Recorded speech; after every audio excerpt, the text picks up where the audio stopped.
ધન્યવાદ અત્રે ઉપસ્થિત મારી ભાષાના પૂર્વ સૂર્ય શબ્દ સાધકો અને આપ સૌ શબ્દ પ્રેમીઓને વંદન કરું છું. બેને વાત કરી એ બધી વાતને હું બહુ ટૂંકાવીને કહું તો હું મારી જાતને એક વાંચતો લેખક તરીકે પહેલા ઓળખાવું છું. વાંચતો લેખક. અને જો લખવું છે ને લખવા માટે તમે ભેગા થયા છો તો જે સૌથી અગત્યનું છે જેમાં મોટાભાગના લોકો પાછા પડે છે જે વાંચતા નથી. હું વાંચું જ્યારે કહું છું ત્યારે વોટ્સએપ ગ્રુપમાં આવતા સમાચાર નહીં, કોઈ કે આપણને સરસ મજાના બે ત્રણ સાહિત્યિક વોટ્સએપ ગ્રુપમાં હોઈએ આપણે, આમાં શું કે સંતોષ આપણને પણ બહુ જોઈએ, અમે કંઈક કરીએ તો છીએ એટલે આપણો સંતોષ પૂરો કેવો થાય કે સાહિત્યિક એવા બે ત્રણ આપણા વોટ્સએપ ગ્રુપ હોય જેમાં કોઈક બેન કે કોઈક ભાઈએ સરસ મજાની માઇક્રો ફિક્શન લખી નાખી હોય અને એ વાંચીને આપણે રીતે પ્રોત્સાહીએ કે અમે એક સરસ ચંદ્ર પૂરી કરી. એટલે આપણા જે નાના નાના સંતોષ છે એ આપણને સૌથી પહેલા મારે છે. મનુષ્યમાં સર્જક કલાકાર એકમાત્ર એવો જીવ છે જેને શત્રુની જરૂર નથી, કેમ કે સ્વયં જ પોતાનો શત્રુ છે. આ એક એવું ફિલ્ડ છે આર્ટનું કે જેમાં સ્પર્ધા જ નથી. કેશુભાઈની રાઘવજી માધવ સાથે સ્પર્ધા હતી, રાઘવજી માધવની રામ મોરી સાથે સ્પર્ધા હતી, રામ મોરીની તમારી સાથે સ્પર્ધા નથી, કારણ કે અહીંયા બધાના ચીલા નોખા છે. ગાડું એનું જ આગળ છે જેના ગળે બરાબર ઘાસ ખાધું છે. અને ઘાસ એટલે તમારું વાંચન. વાંચ્યા વગર લખી શકાય, કારણ કે હું જ્યાં પણ વાંચેલું હતું ને એક જગ્યાએ મને એક વડીલ બિલકુલ ખખડાવતા ઉભા થઈ ગયા, કીધું કે પન્નાલાલ પટેલને જાણે છે તું? તને ખબર છે ને કાંઈ નથી વાંચો. અને સાચા છે વડીલ, બિલકુલ. તને ખબર છે કે અભણ હતા, યામ હતા, ક્લેમ હતા. મેં કીધું કે એક પન્નાલાલ થાય, એક પન્નાલાલ થાય અને પછી એ પન્નાલાલના ઉદાહરણ ટાંકી તમે ના બચી શકો. તરાપાના આધારે કરી શકાય, તરણાના આધારે તો ડૂબી જ જવાય. એટલે અમે વાંચીએ નહીં તો પણ લખીએ. બીજું મારે આપણે ટૂંકી વાતની વાત કરવી છે. ઘણા એવા નવોદિત મિત્રો જે મળે અમે વાતો વાર્તાની કરતા હોય બહુ ગૌરવથી એમ કે અમે પણ વાંચીએ નહીં. એ વાતનું ગૌરવ. એટલે શું કામ નથી વાંચી તો એક સરસ બધા આમાં બહાનામાં પણ આપણે લોકો બધા સંસદમાં ચાલીએ છીએ, જેને ભાવ પડે છે એ બધાને એવું હોય કે બોલી શકે. એટલે કે અમે એટલે નથી વાંચતા કે અમને અસર આવી જાય છે. આ એટલું ચાપલું બહાનું છે ને નહીં વાંચવાનું. કે પછી બળિયાને વાંચીએ, મેઘાણીને વાંચીએ, સ્વરૂપ પાઠકને વાંચીએ, વર્ષાબેનને વાંચીએ, રાઘવજીભાઈને વાંચીએ, કેશુભાઈને વાંચીએ, અમે એની અસરમાં આવી જઈએ છીએ. પછી એમાં અમારો અવાજ ક્યાં? આવું એક ત્યારે બધાને એક જ વસ્તુ કહું છું કે દવાખાને બાળકનો જન્મ થાય ત્યારે એ બાળક જેવું જન્મીને ભાગે તો આસપાસ કોઈ ઊભા ના હોય.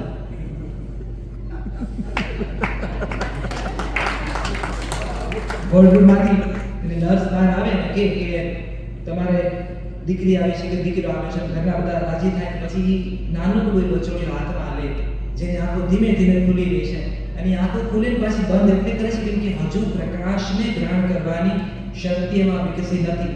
આપણે આ બધા એ બચોડ્યા છીએ. સર્જનાત્મકતા જે તમારી આસપાસ, કથા વિશ્વ જે તમારી આસપાસ ખુલે છે એ કથા વિશ્વને પામવા માટે તમારી કે મારી આંખો હજુ સક્ષમ નથી, એટલે આપણે આંખો ખોલીને પાછા બંધ કરી દઈએ છીએ. કારણ કે આપણને આત્મવિશ્વાસ નથી આવતો કે હું જે લખું છું એ સાહિત્ય છે કે કેમ. એટલે પછી એ બાળક ભાકોડિયું ભરે છે, એને પહેલા તો બેસતા જ નથી આવડતું, એટલે ઓશિકામાં તકિયા મૂકવા પડે છે. એમાં પાછળ એ દડી જાય, ભાકોડિયા ભરે, પછી ભીત પકડે, એમાં કોઈ દાદા દાદી કે કાકા કાકી કે બા બાબુની આંગળી પકડે, પછી એને કેવું પડે કે આમ જ પગ મૂક, આમ ન મૂક. બાળક આમ દોડતું હોય, ઘણા આમ દોડતા હોય, સીધા પગ મૂકતા એને આવડતા જ નથી. અને પછી એક કારણે બાળકને વિશ્વાસ આવે કે હવે હું ભાગી શકીશ, અને પછી એ ભાગે ને એટલું ભાગે કે બાબા કે ઘરમાં ટાંક્યો નથી રહેતો.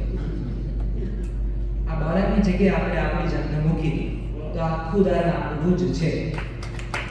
એટલે જ્યારે આપણે જે સર્જકોને વાંચીએ છીએ ને જેની આપણને એવું છે કે મને અસર આવી ગઈ, એ પેલી ભીતું છે, એ પેલા ઓશિકાના તકિયા છે, એ પેલી આંગળીઓ છે, એ પેલા સીધા મૂકવા રાખવાના પગલા છે જે તમને પડવા નથી.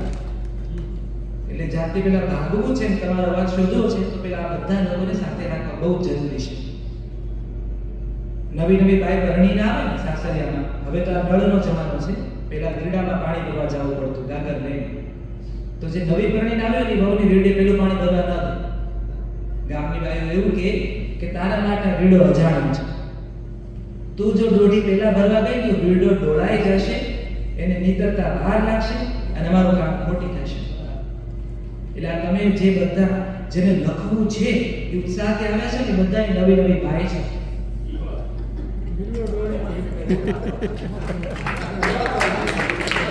ઘણા તમારે બધાય ભરવા છે, પણ મારી ભાષાના મેધાણી, મારી ભાષાના મડિયા, મારી ભાષાના દર્શક, મારી ભાષાના વર્ષા રાજા, ધીરુબેન પટેલ, હિમાંશુ શેલે, આ બધા દંડો લઈને વાંચે. કાગળ ભરવી છે ને ઉભા રહો, ધીરજ ધરતા શીખો. તારે ઉતાવળી લાઈવમાં હું લખી લઉં, હું થોડીક ફેસબુકમાં ઇન્સ્ટાગ્રામમાં કહી દઉં, હું મારા નામ નીચે લેખક લખાવી લઉં, એ લાઈવમાં તું મારી ભાષાનો વીરડો દોડી રહી છે. અને એટલા માટે આપણે આવા કોઈ લશ્કરી સાહેબ ભેગા થાય કે આવું મંચ તૈયાર કરું, બધાને કહું કે ચાલો ભાષાનો મારો આપણા સૌનો પોતપોતાનો વીરડો સાચવીએ. એટલે ઉત્તમ વાર્તા લખવાની રેસીપી કઈ? વાર્તા લખવાની હશે મુદ્દાની જ વાત કરી, બરાબર? મંગળવારે જે બધી રસોઈના ફોટા સાથે રેસીપી આવે છે બધી, બરાબર? ટીવીમાં આવતી હોય છે પેલી એકદમ ચાપલું ગુજરાતી બધી પેલી બેન કહેતી હોય કે આપણે એને ચોપી લઈશું, ચોપ્સ કરીશું, બરાબર? સાતળું ભૂકો તો એને જીભ ડૂચો હોય છે કે સાતળું અને તળવાનો ભેદ એને ખબર જ નથી. તમે એમ કહો કે હવે પછી બટેટાની જે આ પતરે છે રાખોડી રંગ પકડશે તો એ રાખોડી રંગ એટલે તો કે બ્રાઉન થશે તો એને હા તો વાંધો નહીં. એટલે આ જે રેસીપી છે ને એમાં ઉત્તમ વાર્તાઓ લખવાની રેસીપીમાં સૌથી પહેલું છે ઉત્તમ વાંચન. પહેલા તો શું ન વાંચવું એ ખબર બહુ પહેલી હોવી જોઈએ. હું એમ કહું કે તમારે વાર્તા લખવી છે કે મને વાર્તા લખવાનો બહુ શોખ છે, મારે સરસ વાર્તા લખવી છે, આપણે કે તમે શું વાંચો છો? પછી જે લિસ્ટ ગણાવે ને મને પણ આમાં વાર્તા ક્યાં છે? સમય નથી બહુ મોટો જગતનું સૌથી મોટું બહાનું કે વાંચવું છે પણ સમય નથી. બહેનોના બાળકો હાથ વધુ હોય પાછું, કેમ કે એની પાસે બહુ વધારે કહેવાય નહીં, કારણ કે એમની પાસે કારણ કે નારી લક્ષી નારી કેન્દ્રી વાર્તાઓ નાખો યુગ છે સામે કે અમે બધાનું કરીએ, ઘરનું કરીએ, એમાં જાત માટે જીવવાનો સમય નથી પડ્યો. એમાં વાર્તાનો અભ્યાસ ક્યાંથી અમારે કરવું? પણ અમે વાર્તા લખી છે. તો મને તરત વર્ષા રાજા યાદ આવે, જેની ગેસ ઉપર રોટલી ગરમ થતી હોય, પ્લેટફોર્મ પર દીકરીને જમાડતા હોય, એની વચ્ચે પાછી નવલકથાના પ્રકરણો લખતા હોય. મારી ભાષા પાસે આવી પણ લેખિકા છે, એને એ સમયે નવલકથાઓ લખી જ્યારે ગુજરાતી સાહિત્યમાં રિસર્ચનું મહત્વ શું એવું લેખિકા બતાવે છે.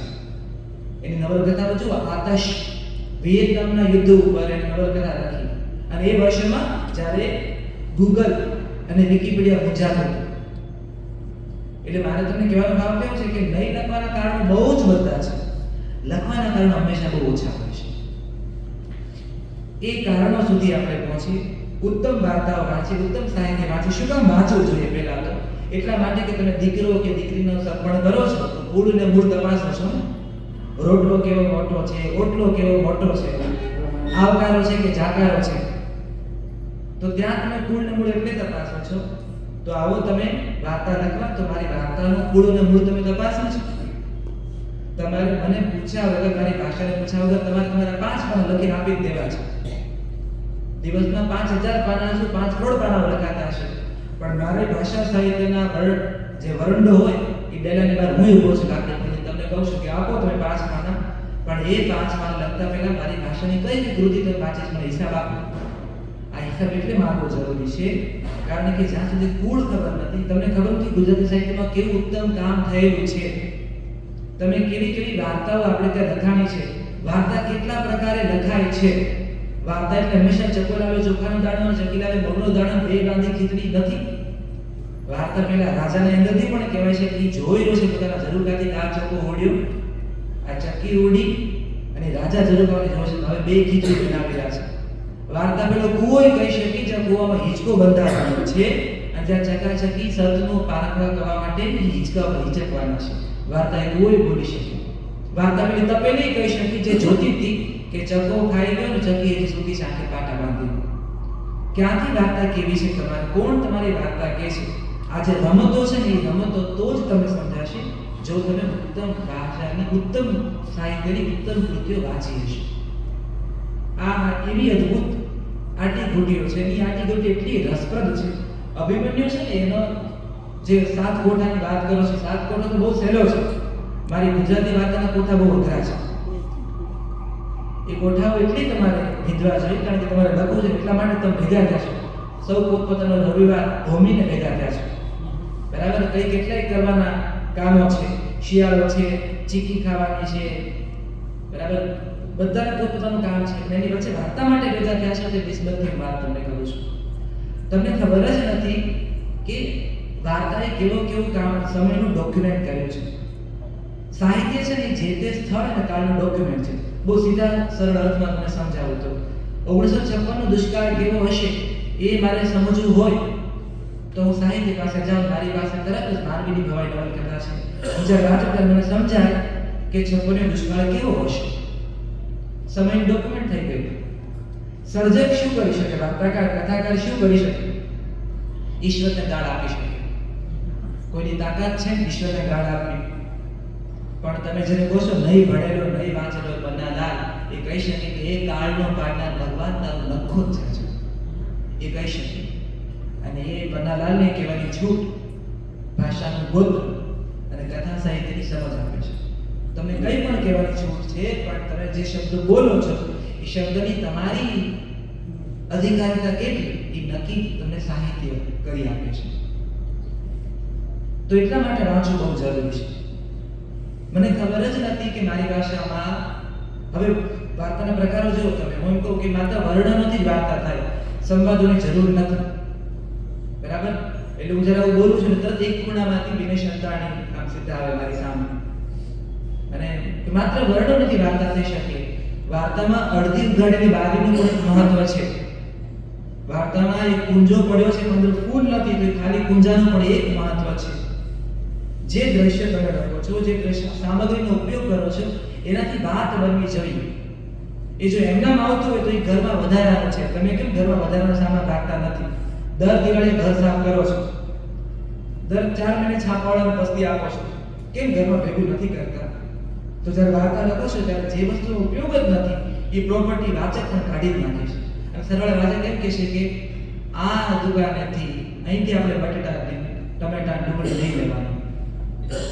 આ લેખકને વાંચવાની આપણે જરૂર નથી. આપણે એક એવા સમયમાં ઊભા છીએ જ્યારે વાંચન એ ઓપ્શન છે, ચોઇસ નથી. આપણે એક એવા સમયની ધાર ઉપર ઊભા છીએ. એટલે હું બહુ નિસ્બતથી કહી રહ્યો છું, જે લખો એ અભ્યાસથી લખો, કારણ કે તમારા થકી મારી ભાષાના સાહિત્યને ધક્કો મળવાનો છે. ધક્કો આગળ જાય કે પાછળ એ પણ આપણે જ નક્કી કરવાનું છે. ધક્કા તો બે બાજુથી મળે. એટલે હું કહું કે માત્ર વર્ણનથી જ વાર્તા લખાય. વિનય શંતાણીની કથાઓ સાહિત્યના તમે વર્ણનો જુઓ, બરાબર, સંવાદો ખૂબ ઓછા, માત્ર વર્ણન. હું કહું કે મિત્રો આમ જ વાર્તા લખાય તો તરત બીજા ખૂણામાંથી હિમાંશુ શેલક આવશે કે ભાઈ હું તો માહોલ બાંધતી જ નથી, હું તો વાર્તા સારું કરું છું. સંવાદોની રમતમાં તમને ધીમે ધીમે સંવાદ બંધાતા જાય અને વાતાવરણ ઊભું થતું જાય. પછી હું કહું કે મિત્રો માત્ર પ્રથમ પુરુષમાં જ વાર્તા લખાય છે. પ્રથમ પુરુષમાં જ વાર્તા તરત મળી આવે કે મારી વાર્તાનો હિસાબ માંડતું મેં કેટલી ત્રીજા પુરુષમાં વાર્તા કરી છે. એટલે પહેલા તો વાર્તાનું અને કેટલું અઘરું છે તમે હવે વિચારો. હું એમ કહું છું કે ગ્રામર છે અને પાછળ કહું છું ગ્રામર નથી. આ છે અને નથી, નથી અને છે ની વચ્ચે ગુજરાતી ટૂંકી વાર્તા ઉભી છે. તમને ગમતા લેખકો કયા? તમે જ્યારે સવાલ પૂછો ત્યારે આજના સમયમાં બહુ અઘરો સવાલ છે. હવે મારા પૂછો. પત્રકારિતા સાથે મને કોઈ જ સમસ્યા નથી. હું પોતે રોજે છાપા વાંચું છું. પણ હું જ્યારે તમને એમ કહું કે તમે અમને વાંચનનો શોખ છે, અમને લેખનનો શોખ છે, મારે વાર્તા લખવી છે, પણ હું જ્યારે પૂછું છું તમે શું વાંચો છો, તમે 5 એવી કોલમના નામ આપો છો જે વાર્તા તો છે જ નહીં, તો મારે તમને વાર્તાની વાત કેવી રીતે કરવી? બંધારણની વાત મારે તમને કેમ સમજાવવી? હું કોઈ ગુજરાતી સાહિત્યમાં તમે કઈ વાર્તાઓ વાંચી છે? તો તમે 5 એવી વાર્તાઓના નામ આપો છો જે મારે શોધવી પડે કે આ તો મેં નથી વાંચી. પછી મને ખબર પડશે કે અચ્છા આ તો ફલાણા ડીપડા સામયિકમાં કોઈ એક શશી કે કોઈ એક સુરીન એવા ઉપનામથી આ બધી વાર્તાઓ છે જેનું કોઈ મૂળ અને કુળ માત્ર પહોંચ્યું જ નથી ક્યારે. અધિકારપૂર્વક નામ સાથે લખતા સર્જકોની વાર્તાઓ વાંચો. એટલે વાંચો કારણ કે ત્યાં એક સર્જક ઉભો છે. ઝાલરની નીચે રાઘવજી માધવ જ્યારે નામ આવશે ત્યારે રાઘવજી માધવની જવાબદારી છે કેમ કે ઝાલર એને બાંધી છે. એ ઝાલર વાગે રણજણથી કે બોધી એ સર્જક પોતાની જવાબદારી સાથે એ વાત મૂકે છે. જ્યારે પ્રાતઃ રુદન બોલું છું ત્યારે કેશુભાઈ ઉભા છે એ જવાબદારી લઈને કે આવો મારી કથાઓ પાસે મારી કથાઓને વાંચો અને તમને સવાલ થાય કે જવાબ હું નહીં આપું મારી કથા જ આવશે પણ તમારે ધીરજ ધરવી પડશે. ફરીને કથાને વાંચવી પડશે કારણ કે એકવાર વાંચી એ કથા જ્યારે બીજી વાર વાંચો છો તમને સમજાય છે કે આ કથા નવેસરથી તમારી ભીતર ઉભરી છે. નામ રાઘવજીભાઈની એક વાર્તા છે. હવે પરિસ્થિતિ કેવી રીતે રંગ બદલે. નાણા વગરનો નાથ થયો અને નાણે નાથા લાલ. આવું તો બહુ સાંભળ્યું છે આપણે બધાએ. હું છે ને દલિત ચેતના, નારી ચેતના, ગ્રામ્ય ચેતના આ બધા શબ્દો કાઢીને જ વાત કરીશ કારણ કે હવે આપણે એવા સમયમાં આવ્યા છે કે આ બધું ગૌણ થઈ ગયું છે. હવે તો લખનાર ને વાંચનાર બે બચાશે. તો એક એવી સુંદર વાર્તા છે કે જો રંગ બદલે સ્થિતિ. વાર્તાકારે શું કરવાનું છે? વાર્તાકારે પરિસ્થિતિ આપીને જતું રહેવાનું છે. વાર્તાનો જે નાયક છે એ નાયક કુવે કામ કરે છે. પહેલાના સમય ત્યારે કુવા તોડવા પડતા, કુવા બાંધવા પડતા અને ઘણ એના પગમાં વાગ્યો છે. ગામડું એટલું નાનું હોય, કસ્બાઓ એટલા નાના હોય કે કોઈકના ઘરે પાડું બાંધવું હોય આખા ગામને ખબર હોય. એટલે નાયક છે જેને સોમો કે છે આખું ગામ અને એને ઘણ વાગ્યો છે, ખબર પૂછવાની છે અને બેઠો છે. હવે તો સોમલો છે, ગામમાં કોઈને એની જરૂર ના હોય પણ ગામનો એક નાયક એની સામે પ્રતિનાયક. હું ખલનાયક શબ્દ નહીં કરું કારણ કે વાર્તાકાર કહે છે મારું ખલનાયકનું કામ નથી, મારે તો પ્રતિનાયક. આ પ્રતિનાયક પણ જુદું છે, એ પણ તમારે સમજવાનું છે. હંમેશા વ્હાઈટ અને બ્લેક, કાળોનું થોડું બે નથી, એની વચ્ચે ગ્રે શેડમાં પણ આપણે બધા જીવીએ છીએ. તો આવે છે અને કેમ સોમાભાઈ, કેમ કે મારી તબિયત, જેને બધા સોમો કે છે એને પેલા પ્રતિનાયક કે માન આપે. પોતે એક રાજકારણી છે, ચૂંટણીમાં ઉભો રહ્યો છે. કાં સોમાભાઈ કેમ તમારી તબિયત પાણી આમ તો એમને સોમાભાઈ થયું કે આપણે બાદમાં તો પૂછાઈએ છીએ. આપણે ઉભો થઈ ગયો માણસ અને વાતચીત થઈ અને એની વચ્ચે પેલા માણસે ધીરેથી પોતાનો સ્વાર્થ મૂક્યો છે. એને સામેની ચૂંટણીમાં કે સામેના પક્ષમાં જે જણ છે એ જણને કોઈ ઇઝીલી હરાવ્યો છે. વાર્તાકાર સ્થિતિ ધીમે ધીમે, વાર્તાકારે પહેલા મેરેજ આ બધી વાતો નથી કરી. તમે જેમ જેમ વાર્તા જાઓ, સોમાની સ્થિતિ એ કૂવો પણ રૂપક છે અને આ ઘણ પગમાં વાગો ને એ પણ રૂપક છે. એ તમને હવે ધીમે ધીમે વાર્તાકાર સમજાવે છે.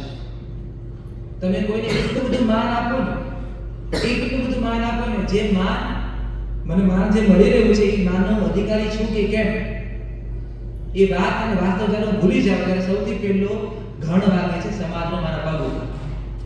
હવામાં આવી જાઉં છું કે હવે મારે તો અધિકાર કે નકવાનો ભાઈ કેવો જ પડે. અને એ સમાજને પેલો માણસને સ્વાર્થ ખાધે છે કે તારે એવું કહેવાનું છે કે આ જે ઊભો છે ભાઈ એને તને કૂવામાં ધક્કો મારે. જો ઘણની વાત આ વાત બધી અને પેલો સમો માની જાય છે અને સોમાં ભાઈ કીધા છે. સ્વાર્થ પૂરો થઈ જાય છે, ચૂંટણી જીતી જાય છે પેલો રાજકારણી માણસ અને હવે એ જ્યારે નીકળે છે ત્યારે સોમાભાઈ એના માટે સોમો થઈ ગયો પાછો. એટલે જે છે વાર્તાનું શીર્ષક તમે જુઓ અને પછી પેલા માણસે સમજાય છે જે નાયક ઉભો છે, વાર્તાકાર અહીંયા ઉભો છે. હવે કૂવો છે, ઘણ છે, સ્થિતિ છે, નાના વગરનો નાથીઓ અને નાણે નાથા નાન. અહીંયા તમને થાય વાર્તા પૂરી થઈ ગઈ પણ અહીંયા વાર્તા એવા 3 રસ્તાના માર્ગ પર ઊભી છે. પેલો ફિક્કુ હશે જે કટાક્ષ કર્યો અને અંધારામાં ઉગળે છે. એ અંધારું છે ને એ ભાવક માટે છે, સમાજ માટે છે કે આપણે ક્યાં ઊભા છીએ.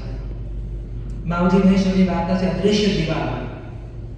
એ બાળક જેને જાત પાતનો ભેદ, બાળક એટલું કોરું કેનવાસ છે એના પર જે રંગ છાંટો લગાવે એને ખબર જ નથી કે આ મારી અને સવર્ણ વચ્ચેની આ જે અદ્રશ્ય દિવાલો છે મને કેમ દેખાતી નથી. નાનકડો પ્રશ્ન થાય. મારી ચંપાનો વર, ઉમાશંકર જોશી એમ કે તમે મારી ચંપાનો વર, આમાંથી કેટલા મિત્રો મારી ચંપાનો વર વાંચી છે? ગુજરાતી ભાષાની આ માથે જલન કરે ગેટે અભિજ્ઞાન શાકંદોલન કૃતિ માથે મૂકીને નાચ્યા હતા. તો ગુજરાતી ભાષાની 100 ટૂંકી વાર્તા માથે મૂકીને નાચવાની હોય તો અધિકારપૂર્વક મારી ચંપાનો વાર ત્યાં આવે. કેટલીક કથાઓ સમયની પહેલા લખાતી હોય છે. મારી ચંપાનો વાર આજે પણ અડીખા ભોગવી છે. જે સુખ માં નથી ભોગવી શકી એ સુખ દીકરીને મળ્યું છે. દીકરીના સંસારમાં કેવી રીતે એક વિધવા માં દીકરીના સંસારમાં પોતાનું સુખ ગોતે છે. અને જે મનોસંચલનની વાત એમણે કરી છે, હું મનોસંચલનમાં જાઉં છું તરત મારી પાસે હિમાંશુ શેરતની બળદરાના બીજ વાર્તા આવે છે. તમે જુઓ બાપા, ઘણીવાર છે આપણે આપણી જાળમાં પોતે ફસાઈ જતા હોય છે વધારે ચણ દેવાના લોભમાં. હિમાંશુ શેરત ગુજરાતી સાહિત્યમાં એવા કરેક્ટ ટાઈમે આવેલી વાર્તાનું નામ છે. એને કીધું કે તમે નારીવાદી વાર્તાનો ઠેકો લીધો છે, તમે નારી ચેતનાની વાર્તાનો ઠેકો લીધો છે, લો પણ હવે વિષય વૈવિધ્યનો. હવે નીકળો રસોડાની વાત, હવે નીકળો એ વાતની વાત કે ભાગલા પડે મારી સાથે હું સાડી ના ખબરદારીની વાર્તા લખી છે. તો હિમાંશુબેન એવું કહે છે પરોક્ષ રીતે. હવે આપો વાર્તા. અને બળદરાના બીજ એક એવી દીકરીની વાર્તા જેને સમજાય છે કે હું મારી માનું અનવોન્ટેડ ચાઇલ્ડ હતી, એક ન જોતી દીકરી, અને માં મૃત્યુ પામી છે. બળદરાના બીજ જુઓ તમે, જે ક્ષણ વાર્તાકાર આપણી વચ્ચે મૂકી છે. એક એની બીજી વાર્તા છે વાયુ કરીને. વિષય તમે જુઓ, બે આ સ્ત્રીઓ સામેવાળી વાત, સ્ત્રીઓ કે બે સ્ત્રીઓ છે અને ડાંગ બાજુના જંગલનું ગામડું છે. આ બે સ્ત્રીઓની વાર્તા શરૂઆત થાય છે કોર્ટમાં. જજ બોલે છે કે ભાઈ આવો પેલી મંગળા કમલા બે આવી સ્ત્રીઓ પોતપોતાનો પક્ષ મૂકો. હવે મંગળા અને કમલા વચ્ચે શું સંબંધ છે? મંગળાની દીકરી ઉપર કમલાના દીકરાએ બળાત્કાર કર્યો છે અને બળાત્કાર પછી મંગળાની દીકરી દવાખાને છે અને જીવન મરણ વચ્ચે તરફડિયા ખાઈ રહી છે.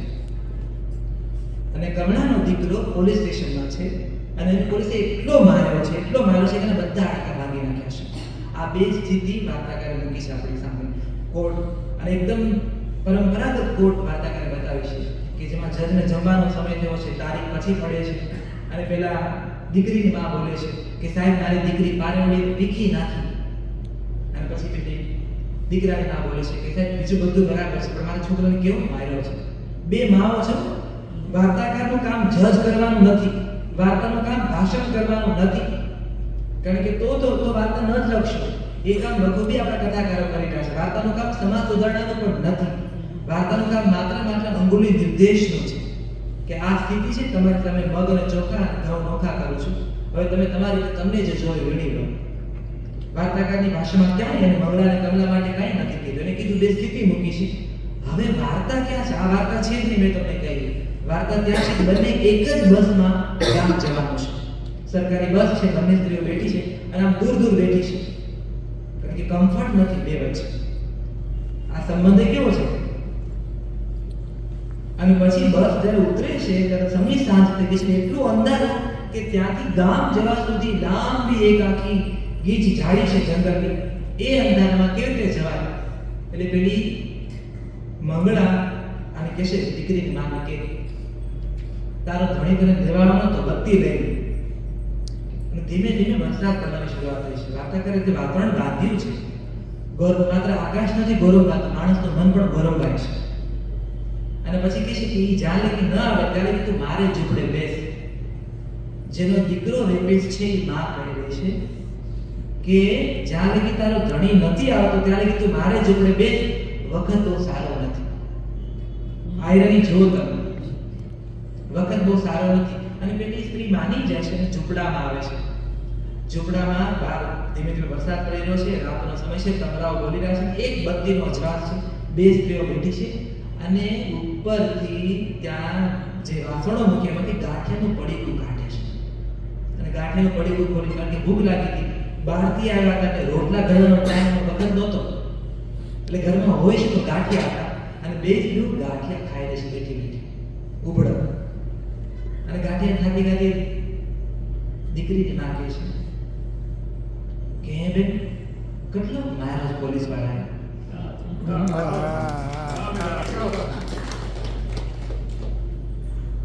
કે આ બહુ હાથ છૂટા બહુ થઈ ગયા નહીં બેન?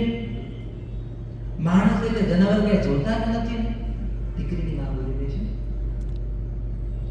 કે તું ગઈથી ખબર કાઢવા. અને અને દીકરાને નામ શેડા કાઢી આંસુ વચ્ચે કહે છે કે મરી કેમ ન ગયો? મરી કેમ ન ગયો? ન ભાયો પારેડી જેવી છોકરીને પીખી નાખી. આજ પછી આ પંથકની છોડીઓ અજાણ્યાના પાણી નહીં પાય. આખી વાતને બદલે નથી. સામે વાત છે આ બે માઓ અને વાર્તા કરે એ વાર્તા પૂરી કરી દીધી હો. બે હાથ નાખ્યા છે, ગાંઠિયા ખૂટી ગયા છે, બે સ્ત્રીઓની આંગળીઓ એકબીજાને અડે છે. વાર્તા પૂરી. આપણે છે મારી પોતાની વાર્તા. હું તો કહું છું કળાના ભોગી કથા બિલકુલ નહીં. કથા આપો મને કથા. અને પછી એક આપણી ગેરંટી આ છે ને આજ તમે નહીં વાંચ્યો ને એવી કથા છે એવી ગેરંટી હું તમે આપનારા કોણ? આપણે બધા વ્યાસનો એટલું ખાઈને બેઠા છે. આપણી પાસે તો એક પણ શબ્દ આપણો પોતાનો નથી.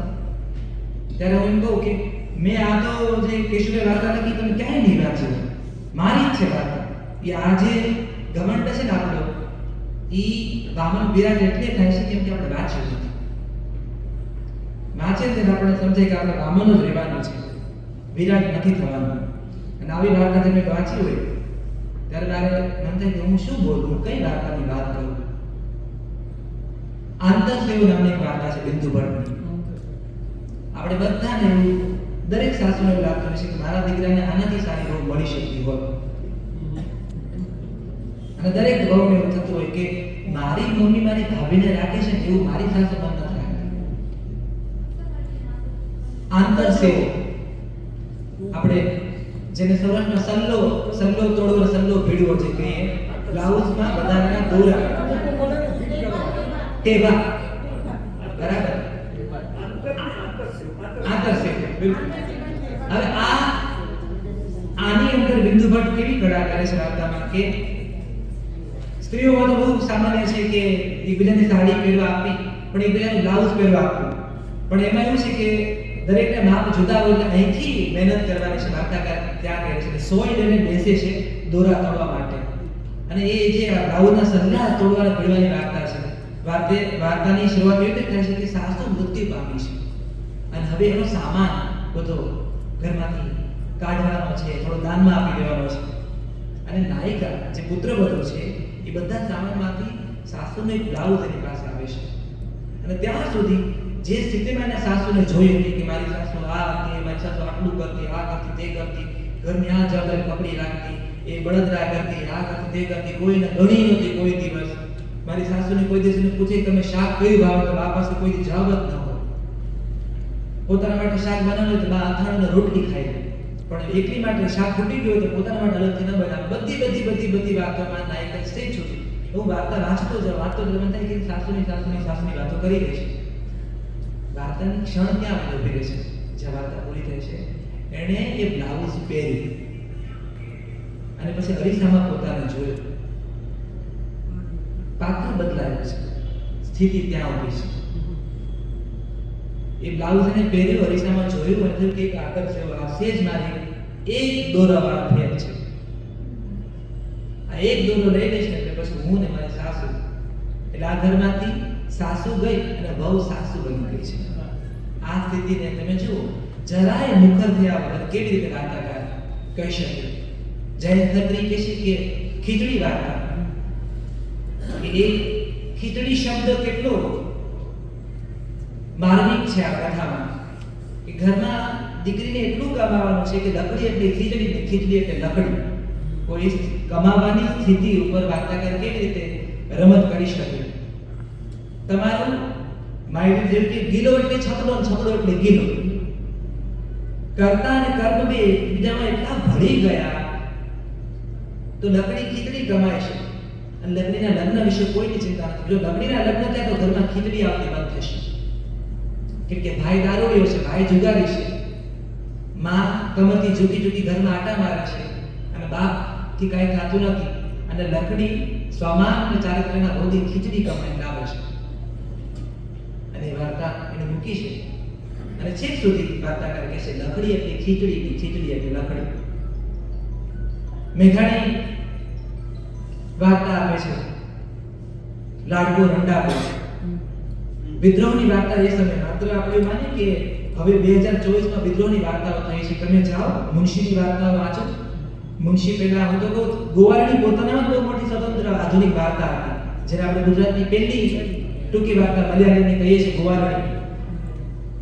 તો લાડકો રંડા પર ખૂણો પાડવાની રીત જે આજે પણ સૌરાષ્ટ્રમાં અને દક્ષિણ ગુજરાતના ઘણા ગામડામાં આજે પણ છે. ખૂણો પાડવા, પતિ મૃત્યુ પામે ત્યારે સ્ત્રીને એક ખૂણામાં બેસી રહેવાનું અને કેટલો સમય એ સાસરીઓ નક્કી કરે, 1 મહિનો, 6 મહિના, વર્ષ, અને પછી એમાં સ્ત્રી રીબાઈને મૃત્યુ પામે. પણ દિયર છે એ દિયર નક્કી કરે છે કે આજ મારી ભાભી આ ખૂણો નહીં પાડે, અને એ વિરોધ નોંધાવે છે સમાજની સામે, પોતાના ફઈની સામે, અને ભાભીનો ખૂણો છોડાવે છે.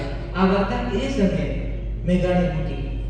પણ મેઘાણી, જેને આપણે સૌરાષ્ટ્રની રસધાર તરીકે જ ઓળખીએ છીએ, એની ટૂંકી વાર્તાઓ તમે વાંચો તો તમને સમજાય કે નગર ચેતનાના જે રોગ હતા, જે મિલોનો આખો જે સમયગાળો હતો, જે અત્યારે આપણા સમજની બહાર છે.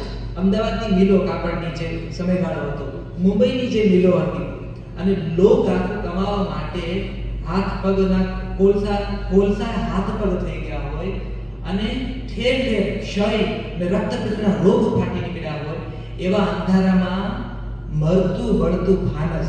અને મેઘાણી લખે કે ફાનસ લઈને કામ માટે આગળ નીકળતો સૌ કોઈ જે જન છે, માણસ છે, એ માણસ આપણે ત્યાં મૃત્યુમાં અગ્નિદાહ પહેલા લાલ માટલી ખાતર લઈ જાય. અને વાર્તાકાર લખે છે કે અહીંયા સૌ પોતપોતાની અગ્નિદાહની લાલ માટલીઓ સાથે લઈને ચાલે છે.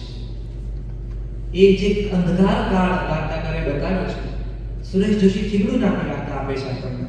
અને જો એક થીગડું, નાનકડા એક થીગડીમાંથી તમારે વિશ્વ જોવાનું છે, અને એ થીગડું તમને નાનાય બનાવી દે, તમને બાળકાય બનાવી દે, અને એ થીગડું તમારી સામે જગત ખોલી આપે. હું આ ઉદાહરણ એટલે આપી રહ્યો છું કે તમને સમજાય કે તમારે જે કેટલું વાંચવાનું બાકી છે. હું એટલે પણ આપણે બોલી રહ્યો છું, વાર્તાકારના નામ કહી રહ્યો છું કે તમે એટલે વાંચો કે તમને સમજાય કે કેટલું અદ્ભુત કામ આપણી ભાષામાં હજી થયું છે. વાર્તા શરૂઆત ક્યાંથી કરવી, પહેલા કોની કહેવી? તો હું કહીશ કે સૌથી પહેલી વાર્તા તમે તમારી કરો, તમારે જ વાર્તા કરો, બીજે ક્યાંય જાવ જ નહીં. હું નવો કે નવી વાર્તાકાર છું અને મારે લખવું છે, તો મારે અત્યારે મંગળ ગ્રહની ચિંતા ન જ કરાય. સૌથી પહેલી એઆઈની ચિંતા મારે ન જ કરાય. બરાબર? યુક્રેન રશિયા વિશે મારે અત્યારે વાર્તા હું મોડી લખો બિલકુલ, પણ હમણાં ન લખો તો ચાલશે. પણ અત્યારે મારે વાર્તા મારી સોસાયટી, મારા ફળિયાની, મારા ઘરની કહું એટલા માટે, કારણ કે એ કેમેરો મારો પોતાનો છે અને હું કહી શકીશ એટલું સારું બીજું કોઈ નહીં કહી શકે, કારણ કે મારા અનુભવનું વિશ્વ છે.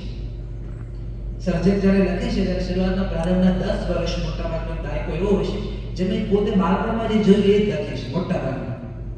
પછીના 10 વર્ષનો દાયકો એવો આવે છે એમાં સર્જક અત્યારે શું જોઈ રહ્યો છે એ લખે છે. પછીનો એક દાડો એવો આવે છે સર્જક આખી જિંદગી શું જોયું, એમાં કેટલું ખોટું હતું, પોતે સાચું માનતો હતો, એ લખે છે. તો તમારા અનુભવનો દાયકો એ તમારી લગડી છે. હું જ્યારે 2013માં 12માં હું વાર્તા લખવાની શરૂઆત કરી, હું આમ ભાગતો તે ભાગતો લગવાય આપેલું ગામમાં કૂતરું હડકાયું કાંઈ જાય એને ભાગતા ક્યારેક જોજો, બિલકુલ એવી સ્થિતિ હતી મારી. મને એમ થતું કે હું ઝૂલેવરની વાર્તા લખી નાખું, હું મોપાસાને ઇમ્પ્રેસ કરી દઉં. એમાં મોપાસા જે વાર્તા લખી તો મોપાસા જેવી લખી, પછી તો કે ના વાર્તા લખી તો ઓહેન્ડ જેવી જ લખી વાર્તા, પછી તો કે ના વાર્તા લખી તો શરમ ઠાકર જેવી જ લખી, પછી તો ના વાર્તા લખી તો નસીર ઇસ્માઇલ જેવી જ લખી, પછી તો ના વાર્તા નસીર ઇસ્માઇલ ની વાર્તા લખી તો પછી ટાગોર જેવી લખી, પછી તો ના વાર્તા લખી તો પ્રેમચંદ જેવી લખી. આ ભેટડાઓ, આંગળીઓ, પગલાઓ શોધવાની અવસ્થા હતી. અને પછી એક જ્યારે મેં અચાનક કિરીટ દુધકની બાયુ વાર્તા વાંચીને સોફાળો જાગ્યો, આ તો મારી ફળિયાની વાર્તા છે, આને કેવી રીતે ખબર પડી ગઈ? આ તો મારા જગતની કથા છે. આ ભીત, આ સ્ત્રીઓ, આ ઘૂમટા અને આ ઓફિસમાં બેઠેલા પુરુષો મેં જોયા છે, તો મારા લોકમાં સર્જકે કેવી રીતે પ્રવેશ કર્યો? અને પછી અચાનક મારી પાસે મહેન્દ્રસિંહ પરમારની પોલિટેકનિક વાર્તા આવે છે, જેમાં ટોયલેટની સમસ્યા ન ગામ ન શહેર એવા કસ્બામાં સ્ત્રીઓએ ફરજિયાત રીતે ટોયલેટ માટે રાતની રાહ જોવાની. આ ટોયલેટ એક પ્રેમ ગાથા અક્ષય કુમારની ફિલ્મ આવી પહેલાની ટૂંકી વાર્તા છે. ના તમને એટલે કેવું પડે કે આ રેફરન્સ કહો ને તમારા મનમાં અક્ષય કુમાર મૂવી પેડનેકર જ આવવાનું છે, પણ આ એના 10 વર્ષ પહેલા લખાયેલી ગુજરાતી ટૂંકી વાર્તા છે કે આ સ્ત્રીઓના ટોળા નક્કી કરે કે રાત પડવાની રાહ જુએ છે અને પછી એ બધી ટોયલેટ જવાની એની સંઘર્ષ કરતા ત્યારે મેં થયું કે હા, મેં તો નદી કાંઠે મારા ગામમાં જોયેલું છે. મેં જોયેલું છે કે વહેલી સવારે બુલેટ લઈને કોઈ નીકળે તો આ બાઈ જે બેઠી છે એ મોઢા ઢાંકવા માટે જે સંઘર્ષ કરે છે મેં જોયેલું છે. તો મને કેમ નહીં સોચ્યું હું આ કથાઓ કરું? એ જ વર્ષોમાં મેં શક્તિથી પરમાત્મા ખટાશ વિહોણી આટલી વાંચી. એ જ વર્ષોમાં મેં વિલેશનતાની છીપર નામની વાર્તા વાંચી. ત્યારે મને થયું કે આ કથા તો મારા ભાવની છે અને પછી મેં લખવાનું ચાલુ કર્યું. મારો કહેવાનો ભાવ એવો છે કે તમારું વિશ્વ, તમે જે જગતમાં જીવી રહ્યા છો એના વિશે ઓલરેડી લખાઈ ગયું છે. ગુજરાતી ટૂંકી વાર્તાએ 2013માં એના કહેવાતા 100 વર્ષ પૂરા કરી દીધા છે. એટલે તમે એવું એક પણ વિશ્વ નથી તમારું બાકી અનુભવનું જે વાર્તા નથી લખાણી. એટલે જ્યારે વાંચશો ને ત્યારે તમને અચાનક ખબર પડશે કે આ મારું જગત છે, આ મારું મુંબઈ છે, આ મારું અમદાવાદ છે, આ મારું ગોંડલ છે, આ મારું સુરત છે, આ મારું સૌરાષ્ટ્ર છે, આ મારું મધ્ય ગુજરાત છે, આ મારું કચ્છ છે. અને એના વિશે જો વાર્તાકારે આવી રીતે કામ કર્યું છે એટલે તમને તમારા છેડા મળશે. ભરત ભરવા બેસે ને ત્યારે માડીઓ નવી ભરત ભરવા દીકરીને એમ કે દોરાને છેડે ગાંઠ મારી, નહીં તો તું મહેનત કરતી રહેશે અને સોય સાથે દોરો બહાર નીકળતા રહેશે. આ તમને તમારું લોકલ મળી જાય ને તમારા વાર્તા લેખનના છેડે વળેલી ગાંઠ છે, ત્યાં તમે અટકી જશો. એ રીતે અટકશો જ્યાં બિલકુલ જરૂર નથી અટકવાની કે હવે આ તમારું વિષય છે, કથાઓ કરો. એટલે પેલી કથાઓ કરો તમારા જગતની, બીજી કથા કરો તમારા અનુભવના પાત્રોની. તમારી બાને જુઓ, તમારા બાપુને જુઓ, તમારા કાકાને જુઓ અને પછી નામાં રહેલી હાને ઓળખો ને હામાં રહેલી નાને ઓળખો. તમને સમજાશે.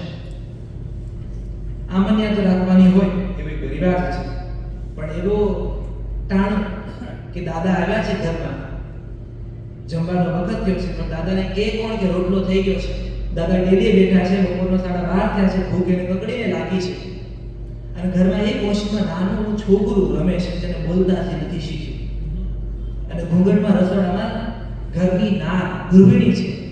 બાપુને કેમ કેવું કે રોટલો થઈ ગયો છે? અહીં વાર્તા છે. એટલે પેલું છોકરું જે બોલતા નથી શીખ્યું એનું બબલું નામ છે. એટલે કે બબલું ઘૂંઘટમાંથી કે દાદાને કે રોટલો થઈ ગયો. અને દાદા આવે, દાદા જમી લે અને છાશ ખૂટી ગયો, દાદાને કેવું કેમ? બહુ બધું તળમાં આપી ગઈ, છાશ ભૂલી ગઈ છે. તો દાદા કહે છે બબલું તારે બાને કે બેટા છાશ બાકી છે. અને પેલી ઘૂંઘટમાં દોડી લાવી બાપુ પાસે છાશ મૂકી દે. આ જે આપણી રીતો છે ને જીવનને શોધવાની, છોકરો જોઈને જાય ને પછી બાપુ ધીમે ધીમે દીકરીને પૂછે કે બેટા તને કેવું લાગ્યું ઘર? છોકરો બરાબર લાગે ને તને? તો હજી આપણે તો એ હજી કલ્ચર ડેવલપ નથી કે યસ મને ગમ્યો છોકરો, સરસ છે પપ્પા, પણ થોડુંક મને એ હજુ આપણે નથી આવ્યું. એટલે પછી દીકરી ઓઢણીના છેડાને આમ આંગળીમાં ગૂંચવીને કે તમે ના ત્યાં જે નક્કી કરો એમાં સારું જ હોય ને. એટલે બાપ સમજે કે હા છે. અને જો દીકરી એમ કે બાપુ એટલી ક્યાં ઉતાવળ છે, હજી આપણી માથે કેટલું રેડું છે, કરો પાકો કરાવવાનો છે, પેલા કરો પાકો કરો, માર લગ્ન કરશું તો ઘરનો કરો બાકી રહેશે. એટલે બાપ સમજે કે આ ના છે.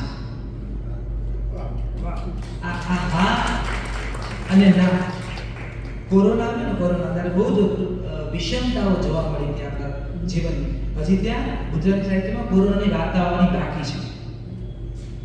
હું તમને કહું છું કે જે તે સ્થળ કાળનો ડોક્યુમેન્ટ ગામના પાટીદારના ખેતરો, બરાબર, ખેડૂતો માટે એવું કહેવાય કે ખેડૂતના જ્યારે ધાન પાકે ને ખેતરમાં ત્યારે ચોર ખાય, મોર ખાય, ગોર ખાય, આ બધા ખાવા પછી બચે ખેડૂતના ભાગે. અમુક મીઠમ સાથે બોલતા હોય છે અને પછી આવે વારાફરતી જે આખ્યાન રમતા હોય એ આવે, જેને આપણે સૌરાષ્ટ્રમાં બહવાયા કહેવાય, એ આવે એનો અધિકાર હોય અને એ માંગણની જેમ નહીં, અધિકારની છે. આ બહુ આ રીત સમજવા જેવી છે. એ જે ગામનો બાળક જે બધાને દાઢી કરે છે એ જ્યારે બાજરો લેવા આવે છે ખડાએ તેની માંગણની જેમ નથી આવતો. એવી રીતે આવે છે કે મારા બાપ દાદાએ મારા બાપ દાદાના છોલ્યા છે એટલે મારો હક છે. દરજી આવે છે જ્યારે ત્યાં દરજી હકથી આવે છે કે તમે જે ડુંડા પાકે ને ડુંડામાં 5 ઘઉં અમારા નામના છે. આ એક આપણી વ્યવસ્થા હતી અને એ ખેડૂતનો દીકરો ભાગોડિયા ભરતો ભરતો આ ખળા જોયા છે, ઢગલેના ઢગલા ખળા જોયા છે. એને એ જોયું છે કે શેરડીઓ કેવી રીતે ખવાતી હોય, ગોળ કેવી રીતે ઉતરતો હોય, એ જોયું છે. દૂધ તો એને જોયું છે કે કેવી રીતે દૂધનું હજુ પણ ગામડામાં બહુ સરળતાથી પડોશમાં ઘર જતી મહેમાન આવે, દૂધ આપે, આમ ટબુડી ભરીને આપી દેશે. ત્યાં શેર અને પ્યાલી હજી જવાતી નથી. એવા વાતાવરણમાં થયેલો દ્વારકા ક્યાં છે કે એવા વાતાવરણમાં મોટો થયેલો દીકરો, લાલીઓ, સંજ્યો, જગલો, જયલો. સુરતમાં ઘરના ઘર હોય તો દીકરી આપી, અને એ વિશાળ થાય જગાનો કે લાલાનો કે સંજ્યાનો. એટલા માટે સુરતમાં હીરા ઘસવા ગયો, એ ઘર કાઢે રાખ્યું. ગામના ઘર કાઢ્યા નહીં, કારણ કે વેળની શરત હતી કે ગામમાં ઘર તો હોવું જોઈએ પાછું. અને એ જ્યારે ગયો સુરતમાં, અને પછી સુરતમાં જ્યારે જામી પડ્યો, બધાને ફાવી ગયું, અને અચાનક કોરોના આવ્યો. અને હવે સુરત ખાલી કરવાનું છે, અને સુરત ખાલી કરવાનું છે. એમાં તાવ છે અને કોરોના છે, શરીરમાં શક્તિ નથી, કાંટિયા ધ્રુજે છે, અને માણાનું માણા હાલી નીકળ્યું છે. બસમાં જગ્યા નથી, બેગો લઈને વિસ્તા લઈને રોડ ઉપર અમે જાઓ. પન્નાલાલ લખે છે કે રાફડો ફાટ્યો હોય, કીડિયારો ભરાણી હોય. ઈ 1956 દુષ્કાળની નવલકથાનું વાક્ય મને દેખાતું હોય જ્યારે સાંભળતો, આ દ્રશ્ય જોતો ત્યારે, કે ડુંગર ફાટ્યો હોય અને માણા ઉભરાણ. અને એ જ્યારે ભૂખ લાગી હોય, પાર્લેજીના બિસ્કિટ કેટલું ટકે, અને પછી ખબર પડે કે ફલાણા જગ્યાએ ઊભા છે, ખીચડી વાળા આવ્યા છે ખીચડી દેવા માટે. અને એ ખેડૂતના દીકરાને એની વહુ કે જાઓ છોકરો લઈને ખીચડી લઈ આવો.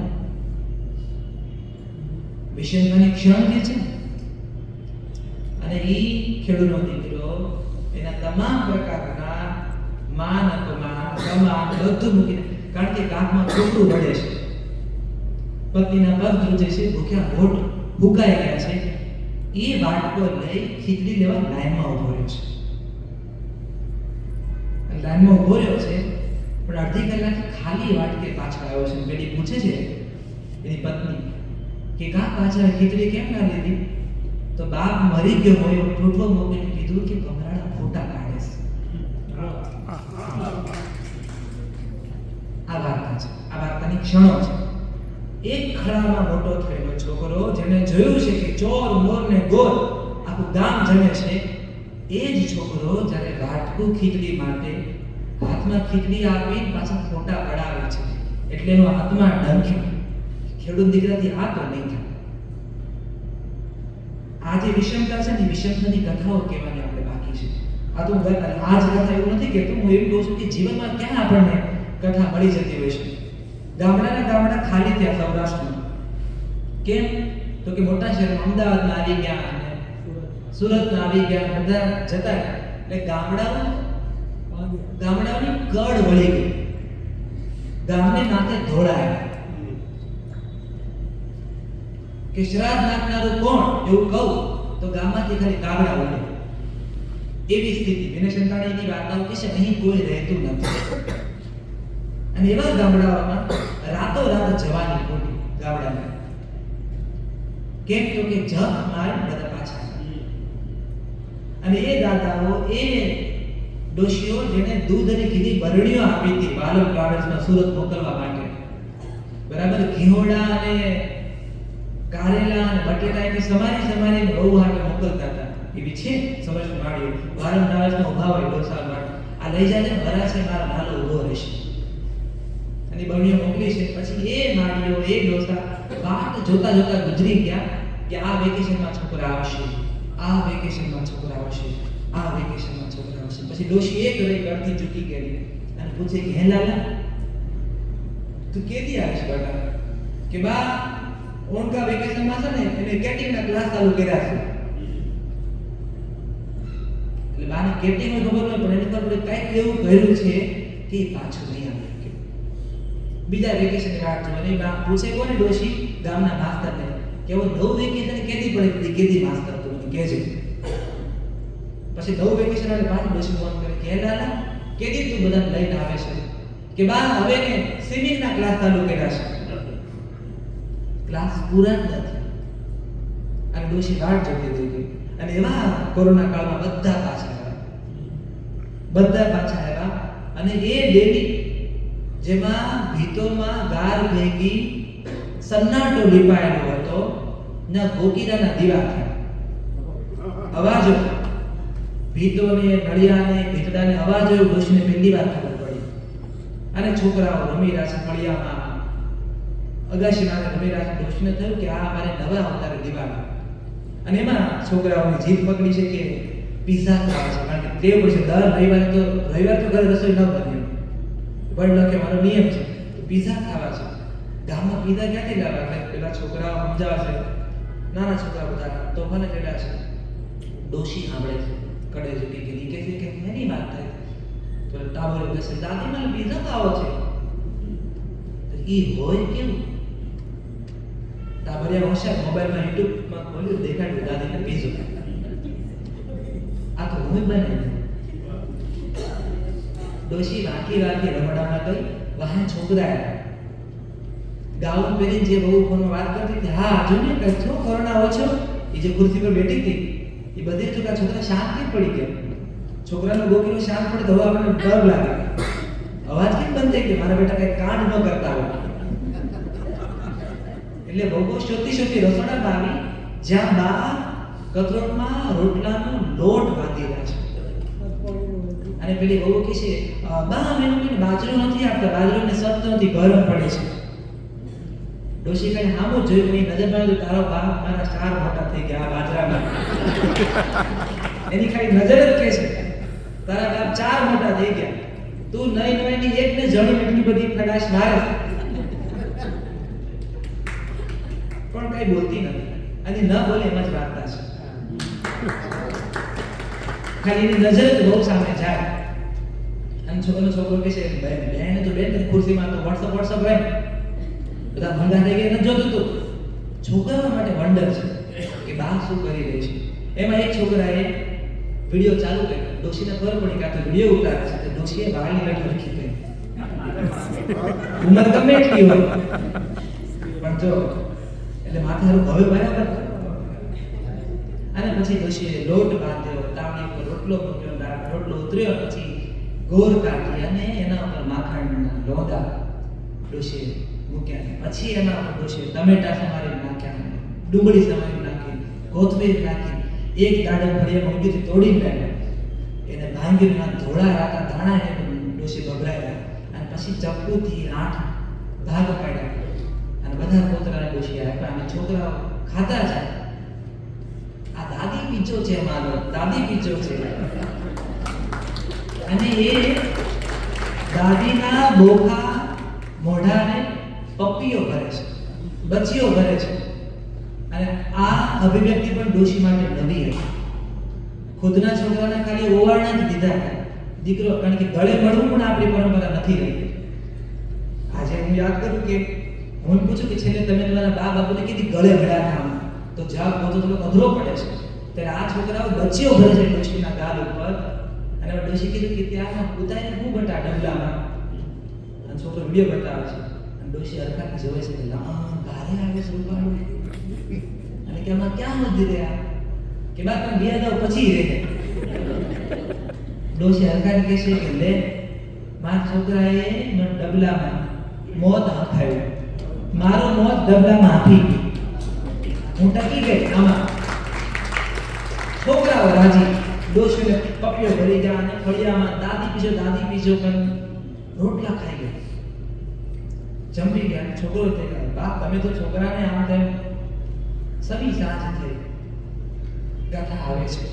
આ કથા આ હતી જ સમી કાંઠે દીવડા ડોશી, ગામડા ઘરનો રિવાજ છે. પાણીયારે દીવા થાય, તુલસી માના ક્યારે દીવા થાય. એ હાથમાં દીવો લઈ કમરથી ઝૂકેલ ડોશી ધીમે ધીમે ઉપર અગાશીએ ગઈ.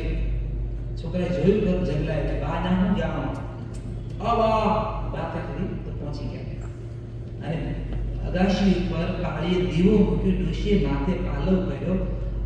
ઈ તગતગતી ફીકી આંખોએ આકાશમાં અંધારામાં જોયું, હાથ જોડીને કીધું કે હે કોરોના દેવ, તમે હાજરા હાજર છો એવું માનો છો. જે કામ મારા કુળદેવી ન કરી શક્યા, મારા સુરાપુરા ન કરી શક્યા, એ તમે કરી દીધું. હે કરુણાદેવ, આમ જ તમારી મીઠી નજર મારા ખોડા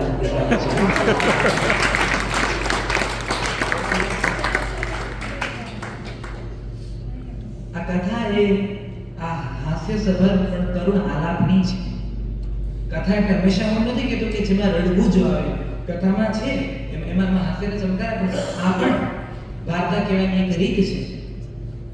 મારો કહેવાનો તાત્પર્ય એવું છે કે કથા બધે દિગ્ગજ બધાને બાકીને બહુ ગમતું રસ્તે રજળતી વાર્તાઓ, પણ એ રસ્તે રજળતી વાર્તાઓને તમે જો જડવા જોઈએ, તમને વાર્તા જડી જાય પણ વાર્તા તમને તાગે. ટાગોરની કવિતા છે બહુ ઉત્તમ, અને કવિતાનો ભાવાર્થ કંઈક એવો છે કે બ્રહ્માંડમાં કથાઓ તરતી રહે છે અને પછી કથાઓ પસંદ કરે છે તમને, તમારું તળ માપે છે કે મારે આવું છે તમારી કલમ થકી, પણ પેલા મને તમારું પાણી બતાવો. તમારી તપસ્યા કેટલી છે? જો કથા એ તમારી તપસ્યા નથી, કથા એ તમારી તપસ્યા, અભિવ્યક્તિ એ તમારી તપસ્યા છે. કથા કહેવાની રીત એક જ વિષય ઉપર, હું તમને કહું ગુજરાતી ભાષામાં એક જ કથા ઉપર 3 નવલકથાઓ લખાણા, વાચક તરીકે 3 નવલકથાઓ. સૌથી પહેલા હું વાત કરું તો ચોલાદેવી નામની નવલકથા, અને એ કથા તમે વાંચો નવલકથા તમને થાય કે ક્યાં વાત, ધૂમકેતુની ચોલાદેવી બહુ જ જુદી છે. અને પછી મારી સામે કમા મુનશિયા, જય સોમનાથ વાંચો તમે. આ જ ચોલાદેવી જે ધૂમકેતુના હતા એ કેટલા જુદા હતા, પછી એ જ ચોલાદેવી ને એ જ ભીમદેવ જ્યારે મુનશીની કલમે ઉતરે ત્યારે કેટલા જુદા હોય. અને આ જ પાત્રો જ્યારે મળ્યા કુમકુમ અને આશકા નામે લખી નવલકથા, આ જ પાત્રો, આ જ પરિસ્થિતિ, આ જ લોકા, ત્યારે તમને સમજાય કે એક જ કથા 3 કથાકારની કલમે કેવી રીતે અવતરે. ગુજરાતીમાં અઢળક વાર્તાઓ છે જે બે વાર્તાને સાથે રાખીને અભ્યાસ કરવાની મજા આવે તમને, કે આ જો એક જ વિષય ઉપર 2 કથાકારે કૃતિઓ કરી છે, પણ એ કૃતિ કેવી રીતે એકબીજાની સાથે ઉભી છે. મેં કહ્યું કે આ અભિગમ પણ આપણું કહેવાય છે માત્ર ને માત્ર વાંચન.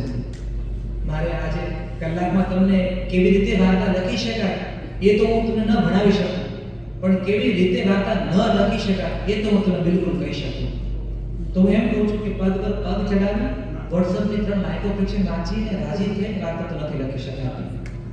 તમારે વાંચવા પડે છે, તમારે બધા વાર્તાને કામ જવું પડે છે, પિતૃઓને દીવા કરવા પડે છે, અને આ બધા પિતૃઓ છે જે લખીને ગયા છે. અને કથા સાહિત્ય છે ને, કથા સાહિત્ય એવું કહે છે કે કથાકાર ક્યારે મૃત્યુ નથી પામતો. આજે જ્યારે હું મુનશી નામ બોલું છું, આજે હું ધૂમકેતુ બોલું છું, સર્જક એક એવો જીવ છે કે એના પિંડદાન સમયાંતર થતા રહે છે. કોઈક ગાવક આવે છે, કોઈક ગાવકના 13 વાર જ્યારે કથાઓને લાગે છે કે એના પિંડદાન સમયાંતર થતા રહે છે. તો આ કથાઓ તમારી રાહ જોવે છે, ગુજરાતી સાહિત્યની ઉત્તમ કથાઓ. એટલા માટે પણ તમે વાંચો, કારણ કે તમને સમજાય કે હજુ આપણે કરવાનું કેટલું બાકી છે. તમારી અંદરનો વામન ક્યારેય વિરાટ ન થાય એવી શુભકામના પાઠવું છું, અને બહુ ખુલ્લા મને ગુજરાતી સાહિત્યમાં તમારા પગરણને કંકુ ચોખાથી વધાવું છું.